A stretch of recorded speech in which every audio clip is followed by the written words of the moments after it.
Zee Marathi, चर्चाही होणारच।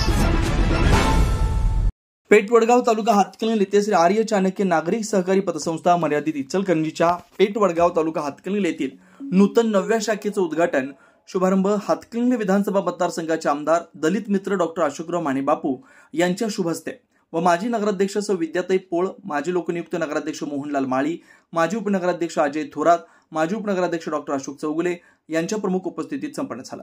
यावेळी राष्ट्रीय स्वयंसेवक संघ वडगाव तालुका संचालक वसंतराव कमलाकर गुरुजी, राष्ट्रीय स्वयंसेवक संघ कोल्हापूर उत्तर जिल्हा सहकार्यवाहक मुकुंद पारिशवाड, वसंत गुरव आबा, शाखाधिकारी आकाश पवार, मुख्य कार्यकारी अधिकारी अमित पवार, अध्यक्ष राजेंद्र राशीनकर, तय्यब कुरुशे, सुदर्शन खाडे यांच्यासह आदी मान्यवर उपस्थित होते। विनोद शिंगे, कुंभोज।